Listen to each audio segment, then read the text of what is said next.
Welcome to episode 2. Welcome to episode 2 of the BeardMail podcast. We are super slick, we are professional, and we're doing it all different. You'll notice something different today, Dan. What's different? Your hairstyle is different. For those of you listening on the podcast, my hairstyle is epic. It is epic. For those of you that are watching on YouTube, I'm talking all really soft and sexy because I listened to the first episode and I was a bit too high-pitched and energetic and whiny. And so for this episode, I'm going to be talking like this a lot, Dan. We just have to talk like we're talking to the ladies. So it's like a late night love radio station. Today, you're tuned in to BeardMail with Dan Jones and Damo4Show. It's going to be a podcast that's going to make you moist. Unless, you know, yeah. Nice introduction. Welcome to the BeardMail podcast episode 2. I can't believe we got the first one out, let alone getting in the second one. Crikey, my diary is a nightmare at the moment. So pinning me down 2 weeks on the trot, I'm happy with myself. Well, Dan, it's going to happen because we're doing 6 of these as a series of 6. Anyway, I can't do it. I genuinely think that if you're going to be on podcast, you got to talk sexy and deep. But for the video, I want to be I'm the hype man. I'm the hype man. That's what I do. Yeah, it's hard. I think when I recorded the intro to the first podcast, it's very different. The minute a camera's on, you change. But when you can't see yourself and you've just got the microphone in front of you, you can give it the sort of the dulcet tones. But when it's video, I know exactly what you're saying. You want to put the energy into it. You want to put some kind of like, you know, but it's getting that practice, isn't it, of just reducing it 2 octaves while still maintaining the same energy. And sometimes that can be a challenge. But that said, all first seasons of podcasts are usually fairly great. Just for those that aren't watching the video, Damo is full on raving for show in the video here. He's really trying to pump the energy up, and it's absolutely amazing. It's just there's no tunes. It's just pure rave. I think what I've done there is I've inadvertently but purposely encouraged people to want to, after they've listened to the podcast, to go and watch the podcast on our YouTube and on our Facebook, because it's different, because stuff is happening that you can't see right now if you're listening. But also, I noticed on the first one, well, I talked over you a little bit. I'm sorry, man. I'm sorry. So I'm going to give you some space to talk, and I'm going to do dulcet tones, but we have got a theme for this week. When do we get into the theme? Action. Lights, camera, action. Films. That was seamless. That was brilliant. I like what you did there, because you've sort of intimated that's what happens at the beginning of recording a film, and we're going to be talking about films. More importantly, though, we're going to be talking about our favourite films, from almost rolling on from retro, right, from last week. We're still keeping that sort of films that we were happy with, although my other favourite film is more modern. But the films that we picked, our 3 favourites. Yours are 80s, 90s? I don't know, actually. And I can't remember which ones I told you, but we're definitely talking about films. I think, hang on, one of them was 90s.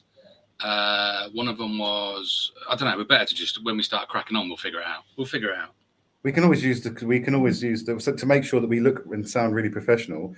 I'll bring Google up on my telephone handset, and when we talk about them, we can be really quick and find the years, and then we can seem really impressive for the podcast. Yes, and if you do that off screen, we can seem really impressive also for the YouTube channel. Just off screen. Maybe just don't tell everyone that that's what we're doing, right? Yeah. I'm excited. So we discussed this last time. We are of a similar age, but we have very different films. We've obviously done the research, the preparation, and we're going to be talking today about our 3 favourite films. And what I've asked Dan to do in preparation for this amazing podcast and YouTube is, come up. What's that noise, Dan? What's that noise? Dan, what noise? Edit out. Something that sounded a bit dodgy then. We're going to ask each other some questions about said favourite films. But what I want you to do at home right now, if you're listening to my dulcet tones, is think about, what is your favourite film? Why is it your favourite film? How many times have you watched your favourite film? And when can I get a microphone that looks like Dan's? If you are podcasting right now, you have to watch the show and look how massive Dan's phallic microphone is. It's a beaut. And that's why you sound way better than me. Oh, yeah. We need to invest. I'm going to level up my microphone. I've just turned the fan off as well of my laptop. That might be my fan kicking in, so I'll turn that off because it's annoying me. So it's a really good mic. It was recommended by loads of people, and I saw that Russell Brand was doing his video, and he had this. I think it was a different color, but it was this microphone. It was probably the upgraded one because I mean it's Russell Brand. It's a really good mic for podcasting. And do you know why mine is secondary and not as good as yours? I don't know. Because I drop it all the time. Oh, mic drop, mic drop. Yes. Right, Dan, let's do it. Let's talk about films. Let's talk about films. So your two films are one, or the three films that you told me about before we got on here. One from the 80s and two from the 90s. Nice. I can't remember what I told you. I definitely have one favorite film. I definitely will be able to give you some interesting, informative content about that particular film. The other two, I've forgotten what they were already.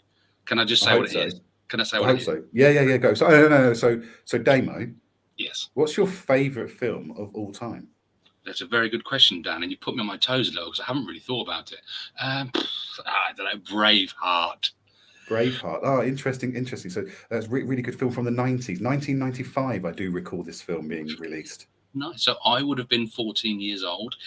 Mel Gibson would have been about something. How old would Mel have been? Probably about our sort of age, maybe. A bit younger, maybe late 20s, early 30s, I reckon. Really? Yeah, maybe. How old was Mel Gibson in Braveheart? So I genuinely, when Braveheart came out, for a number of reasons, it was my favourite film, and I genuinely have watched it a million times. I wish there was some technology that could tell me how many times I've watched it. I used to own it across all different formats. I owned it on 3 versions of VHS, and it was the same film, but it had 3 different covers. And I became a bit of a collector. They just had different pictures on the VHS. I also had it on DVD and I had it on Blu-ray.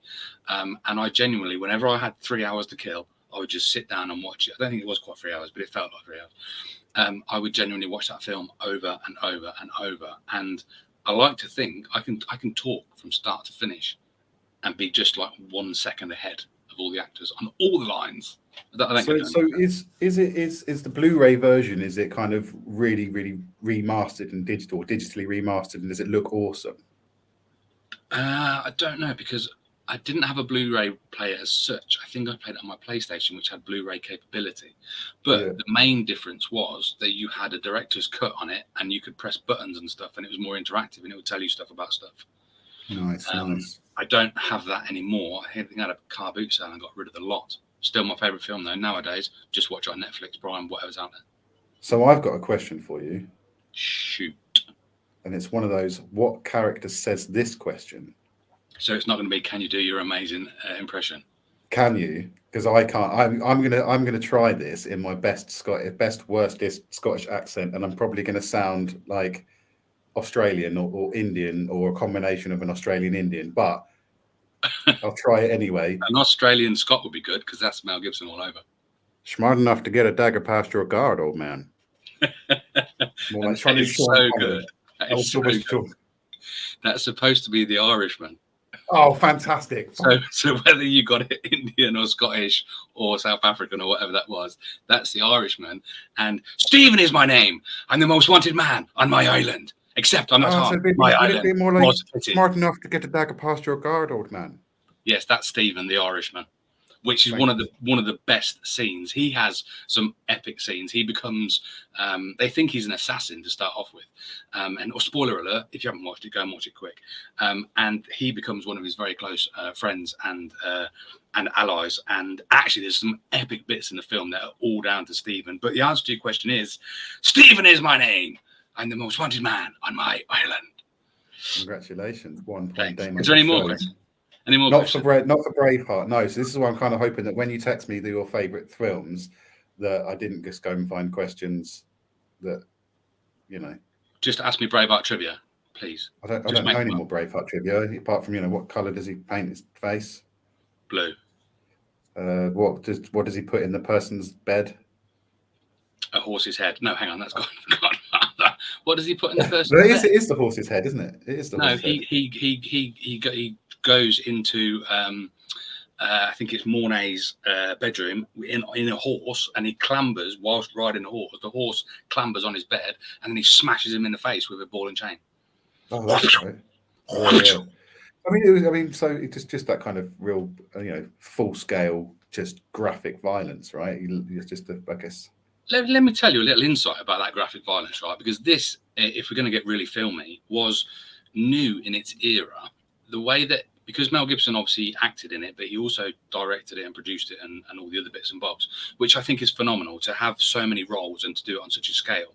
But those battle scenes that he did, and the way that he filmed a lot of it was quite new technology. And what he did was he used speed to slow things down and speed things up mid shot and that. So it actually looked like if you're going to swing and hit someone in the face, if the last bit of it goes way quicker than the first bit of it, it adds to that drama. But he used a lot of cinematic, not so much technology, but a lot of leading new cinematic things that then everybody went and copied after that. So some of the battle scenes and that, it was new stuff. Like you hadn't never seen, like even for me, like even like a bit of blood actually flicks on the camera.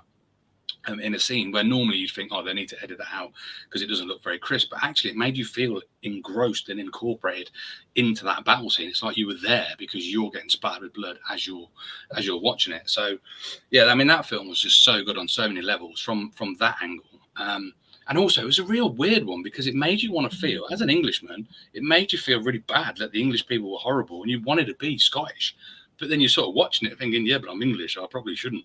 And then it's like, did they really do this so long ago? Because I've got loads of Scottish mates now. Interesting, thought-provoking. You can see why a lot of people in Scotland hate English people. See why most of the world hate English people at some point in history. But to be fair, the film, I believe, a lot of Scottish people didn't like the film because it wasn't historically accurate on a number of levels. Not least because Mel Gibson, for one. I mean, apparently you can see a helicopter in one scene. There's a lad. The extras they used were actually, they filmed a lot of it in Ireland because of the terrain and that, and they used a lot of the Irish Reserve Army, I believe, because they needed a load of extras that could be work well in groups and be told, what to do and how to march and everything. They already knew all the marching bit, but a couple of the lads had their wristwatches and that were on show. Yes, I love spotting things like that. And it wasn't quite factually correct of that era. And as I say, apparently there is a helicopter in one scene. But do you know what? I've not seen them, and I've had a little look, but I don't really want to look and ruin it. But there are a couple of bits like when there's an epic battle, you can see in the background that the extras have just got tired and they're doing the most lamest, like, for those on the podcast now, I'm swinging the sword really slow, like.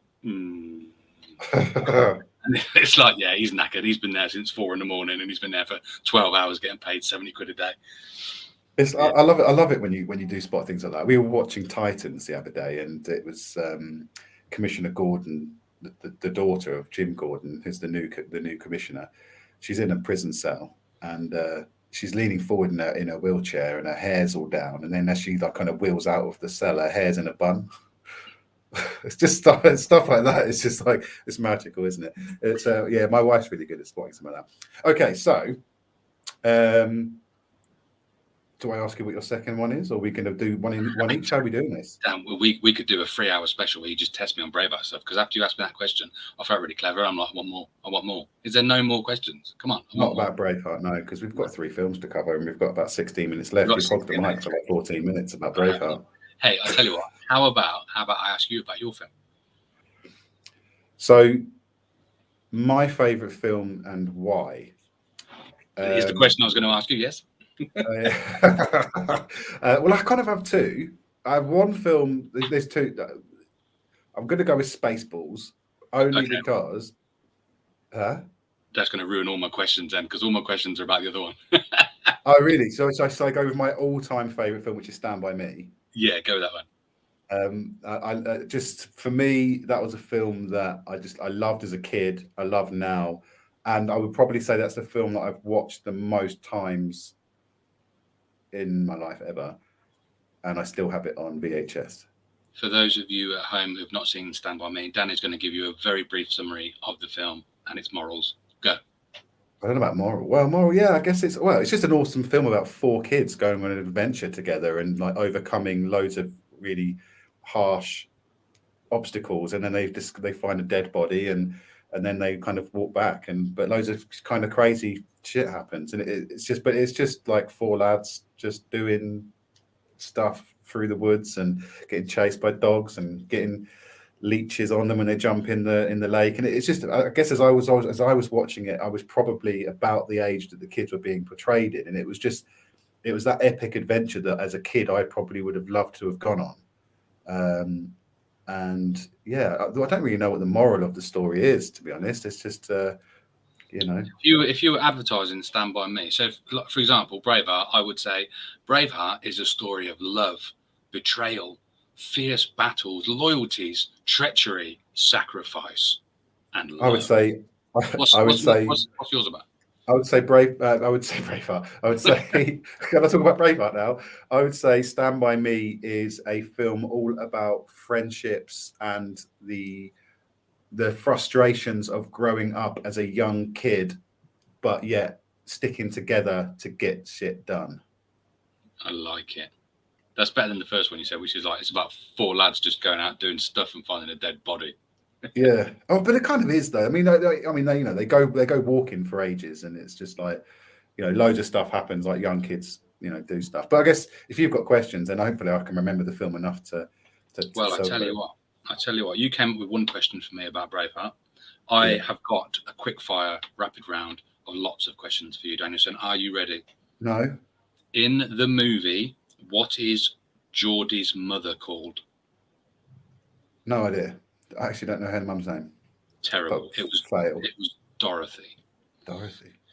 What was the last name of the kid? Is it Geordie, by the way, or Gordy? Gordy. It's Gordy, but I don't know their surnames now. You're saying it. Now you're going to ask me. Well, what was the last name of the kid in Gordy's story that he told around the campfire? These questions are hard. I don't know. I actually don't remember. For that one, I don't actually have the answer. Love it. You can see how much I love this film. This is great. I'll have to come back to you. In what town does the story take place? Jesus Christ, my memory is awful. I want to say Memphis, but it's not. It's like Jacksonville or something. It was actually Castle Rock. Oh, Castle Rock, which can also be found in Game of Thrones. I know that was Castle Rock, wasn't it?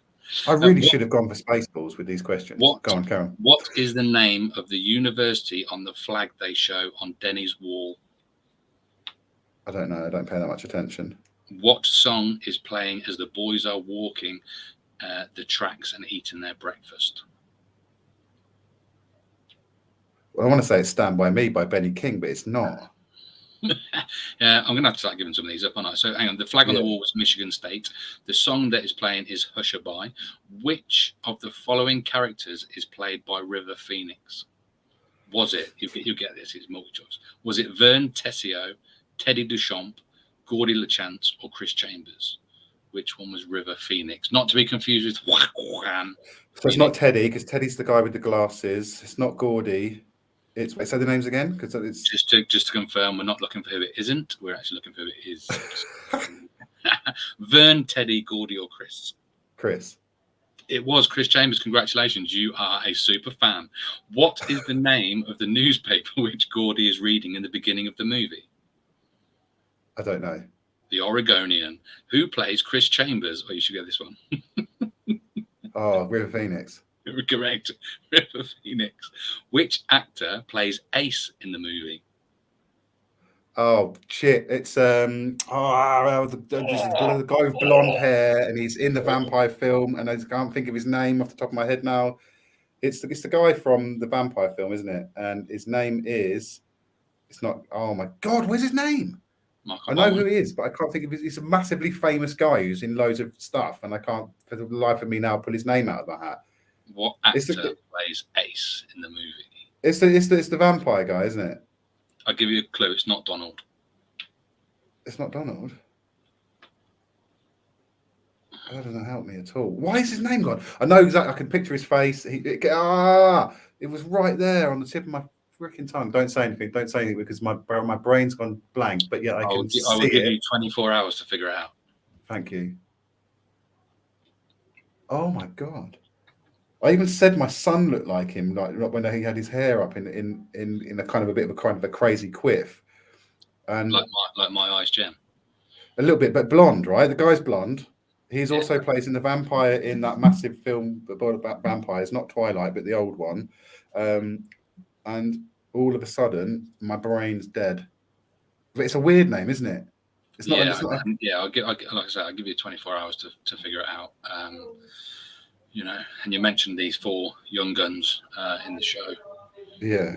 People at home are screaming at the Spotify right now, Dan. They're like, oh, they're just giving you massive tips.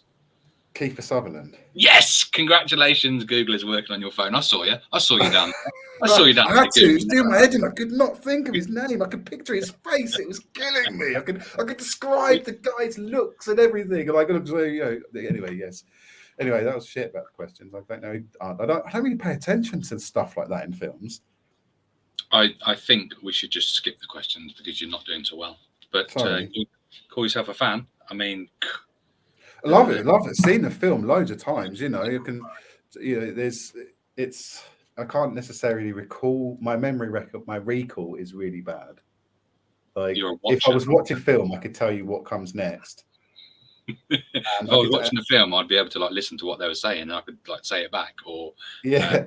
And it's the same as a bit when it's like when they say when I saw your mum, when I saw something about being sick and I throw up, and then your mum came around and she licked it up.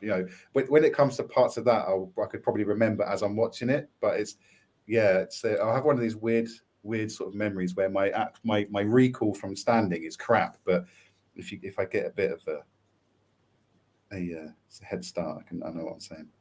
That makes no sense. So question rounds was good. I only have 3 questions for you, and they were one for each of your films, and you had loads of. Oh, go on then. Let's move swiftly on then to me. Well, so your other favourite film was Shawshank Redemption. Dan, you're so bad at this. It was American History X. It was American History X. Why do I think it was Shawshank Redemption? Prison, in it, same. I'm pretty sworn you said Shawshank Redemption. I was going to say before Shawshank Redemption was a film, who wrote the book? I don't know. It's not my. It's not your favourite film.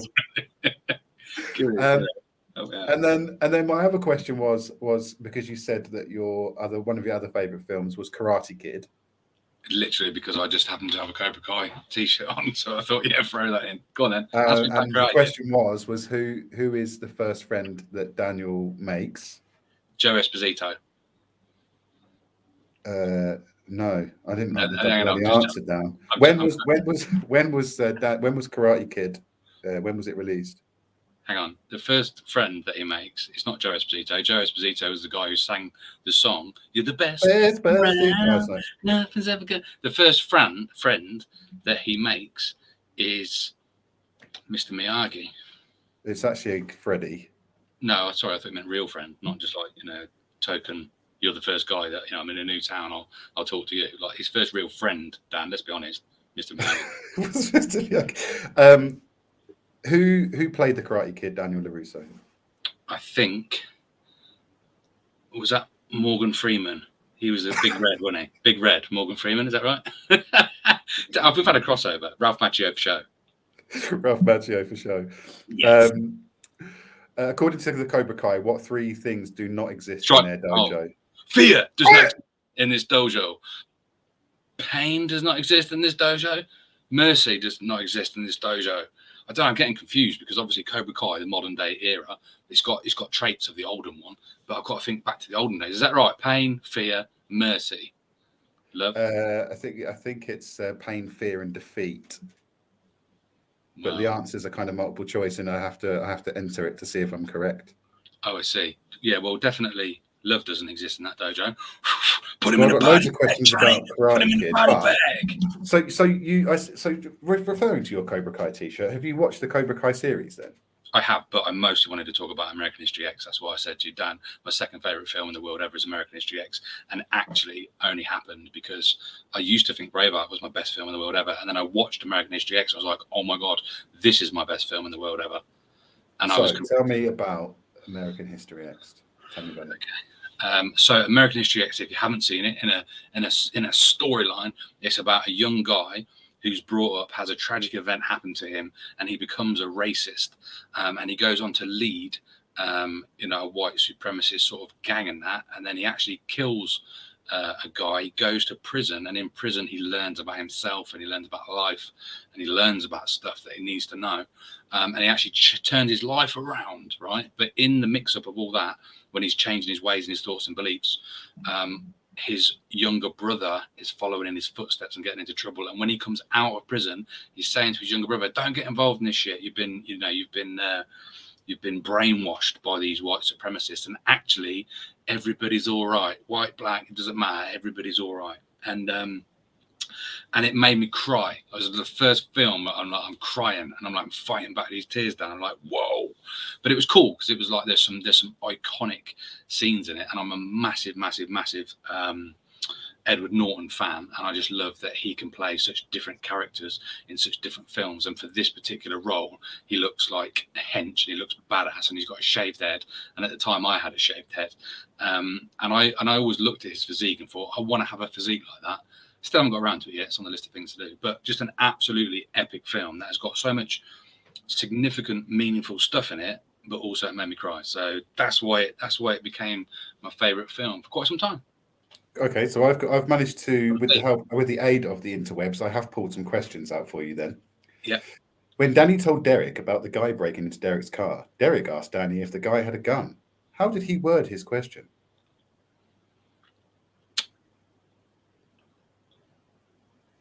I want to say, is he packing?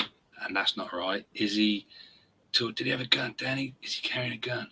Has he got a gun? Is he packing? Is he... I can't remember, but that is the scene where he literally then goes outside and does horrendous stuff, which is iconic, and that pretty much invented ASMR. You were close. It was, is he strapped? That's what I said. I actually said that. In fact, can we edit it? Hang on a minute. He says, "Is he strapped?" Can you edit that and make it sound like I knew what I was talking about? I can cut that out, no problem. You do that. What jelly beans does Seth take out of the bowl before he throws the rest down his throat? All the black ones. Yeah, it does. Also, Seth is in loads of other cool stuff, which I couldn't remember now, but it's just brilliant. Now, that's like a really old film, and you see him pop up in stuff. And in this particular, have you seen it, American History X? A long time ago, yeah. I do recall at the end when you said Edward Norton. I have seen it, but I've seen it once, and it was a long time ago. You should watch it again and let me know if you cry at the end. Spoiler alert. So what did Danny start playing with? Sorry, what did Danny start playing with while he was waiting outside Sweeney's office? His banjo string. No, I'm joking. That was a naughty little play with your Winky reference. What did he start playing with outside of Sweeney's office? He's got a copy of his book in his hand, which is Mein Kampf. What did he start playing with? He was always twiddling something. What did he start playing with? I'd like to say a fidget spinner, but they weren't even invented in them days. Maybe a spliff? I have no idea. It was a miniature American flag. Yes. Was it on like a cocktail stick though? And did he put it in his mouth? When you said he was twiddling something, I think you were pretty nailed on. What does it say on the sign behind Derek's back when he gets out of prison? Do you know what? That's awesome. I'm actually going to Google that and have a little look, because obviously the iconic scene in that is that he has a swastika on his chest after the incident, which is the main part of the film. And I don't ever recall seeing the back of him, but that would be so iconic, the fact that after prison he changes his ways in his life. If he's got a new tattoo on his back, one that he got in prison, probably "I love mum." So it's, the answer is, it was clear enough to be seen behind his back, and the answer is 101A. What's that mean? I don't know. 101A. That was his cell number. I don't Probably. know. 101A, it seems a bit short, doesn't it? I mean, but that's, yeah. So I did manage to find a few questions for you.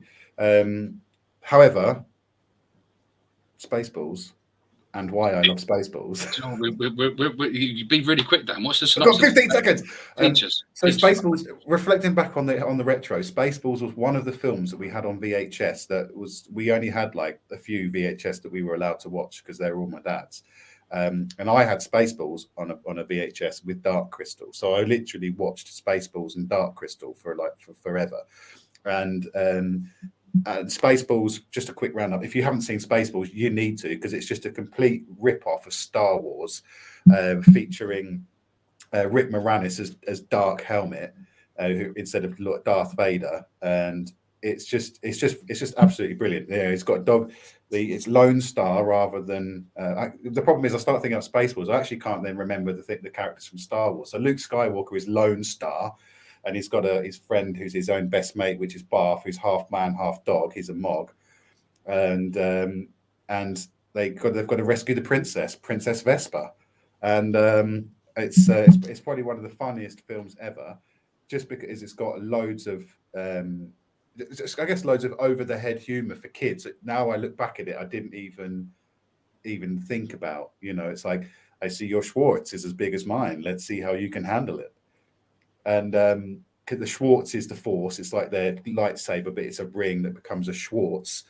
And it's just a big slapstick comedy, just pure slapstick comedy. And if you haven't seen it, you have to watch Spaceballs, because it's just hilarious.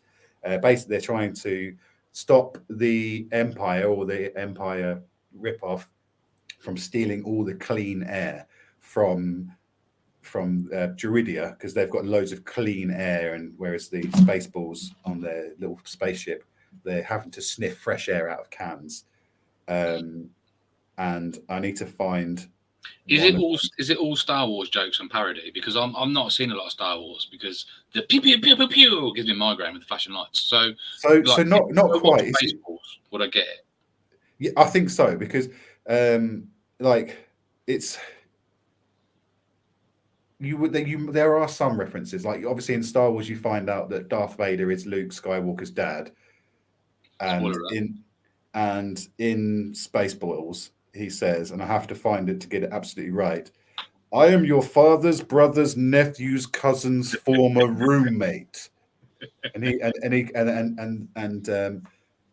Lone Star says to Dark Helmet, "Well, what does that make us?" He's like, "Nothing, which is what you're about to become." And it's just, and being Rick Moranis, it's obviously just funny because it's Rick Moranis, and he's little, and he's pulls his helmet up, and he's got his glasses and that stupid face that he does.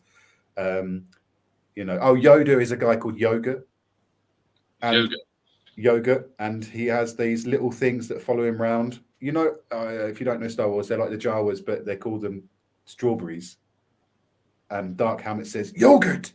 I hate yogurt! He's always with those strawberries." And it's just stupid stuff like that. But it's funny. It's really, really funny. "Say goodbye to your two best friends, and I don't mean the ones in the Winnebago," as he points to Schwartz, to his nuts. And it's got the guy from Police Academy who does all the noises and the sweeps and the bleeps and the, "Sir, we've lost the radar, sir."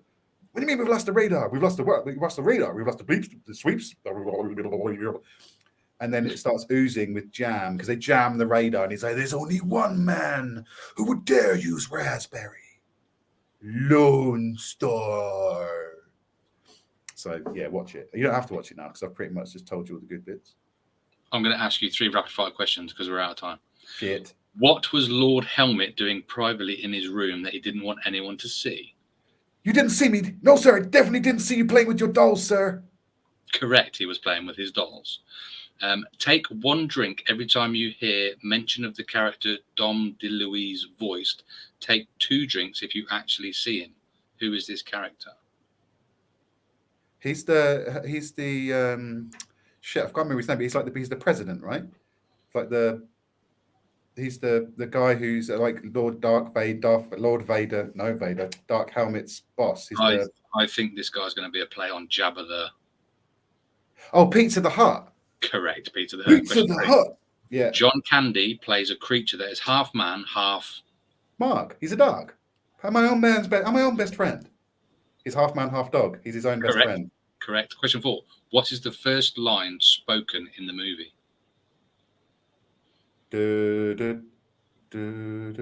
Hold on. Dark Helmet's coming through. I don't know, but it's Dark Helmet's coming into the spaceship, and it's the general that introduces Dark Helmet and says, Dark Helmet, we're approaching the ship. We've got her in sight," or something. Is Dark Helmet called anything else? No, I don't know. The first line is Colonel Sanders. Oh, Colonel Sanders. Yeah, obviously with the KFC. It's I can't remember, but I'm sure they're talking about the ships in sight. We're closing in on her now. Something to do with the ship. How did the people in the diner know that they were on Pluto?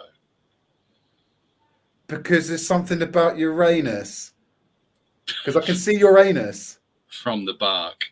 from the. From the bark, you dummies. Oh, from the bark, you dummies! And that's when the guy starts getting ill and starts puking everywhere. And the alien comes out of his chest. What statement can be read on the bumper sticker located on the back of Spaceball 1? Oh, it's like something suckers. No, pass. We break for nobody. We break for nobody. That's right. How long of a break does Dark Helmet say the Spaceball should take? Oh, hang on a minute, because smoke if you got him. So it's about. I don't know. I can't remember what it is. I know the scene though. It's basically when they come out of hyperspace. They go to ludicrous speed. He crashes and he says, "Take if everyone could just take 10 minutes. Smoke if you got 2-minute break, 5-minute break." His aim was putting a five. I was giving you the answer. The people on the podcast would not have known that I was showing you all 5 fingers, but you weren't even looking at me. And I wasn't looking. Because I was trying to think. Because it was a basic. Because it's take 5-minute break, and then he says, "Smoke if you got him." Last one. What did the alien do after it jumped out of the guy's stomach at the bar? He puts on a hat and cane and starts singing and dancing. Yeah. Hello, my honey. Hello, my baby. My rectangle. Awesome. Well done, mate. You obviously know your Spaceballs. I should have said Spaceballs was my favourite. More than you know Stand By Me. Well done. Yeah, I love Stand By Me, and it's one of those films I do love, but Spaceballs, I watched it so many times that I literally know most of the fucking words. Excuse me. I'm going to edit that bit out. That I know most of the words. I think, look, we've covered very briefly only 4 films, Dan. There's more legs to this podcast. Perhaps we do another one another day with more time, more questions, more preparation. Perhaps. More preparation. Yeah, my bad. Sorry, I had to bring this one forward, and I just been so busy this week painting a house. like Karate Kid, side to side. Yeah, I wish I could do it that quickly in 5 minutes. It's more like my wife telling me off. You're such a messy painter. It's on the wall, isn't it? For those of you listening to the podcast that can't see me, I am demonstrating very aptly defense moves from Miyagi-Do, as in Karate Kid, painting the fence. No, hang on. Paint the house. Paint the fence was up and down. Paint the fence up and down. Paint the house left and right. Wax on. Wax off. Dan, we have exhausted our 30-minute podcast limit. We've absolutely smashed it. We've nearly gone in. We're as old as you, 38 minutes. We're also nearly as old as me, 40 minutes. I think we need to wrap it up somehow. How do we do that, Dan? Well, I mean, we just cut. No, we don't. We have to plug it and all that. We have to say go and watch it on YouTube. I was trying to do I was just rolling in with the puns for the film puns. So yeah, that was movie time with Damo and Dan. And if you enjoyed that, then you definitely need to hit that follow and subscribe button. If you're listening on Spotify right now, hit the follow button, because there is more coming, and it's going to be awesome. So make sure you join the BeardMail group on Facebook. If you've got a beard, you buy beard stuff, you call BeardMail, post it in the group. It's a great fun group. Instagram, obviously, BeardMail. But the most important thing is the podcast. So follow the podcast, subscribe to the podcast, and enjoy. And thank you for listening. We are going to do a live one day. We'll have more awesome subjects. Please get in touch with us. If there's anything you'd like to hear us discuss, let us know. If you prefer the dulcet tones of Late Night Love, or whether you want some hype on the show, let us know what you like, and we will do that. I think it's time for us to say bye-bye from me, bye-bye from you, bye-bye. Goodbye.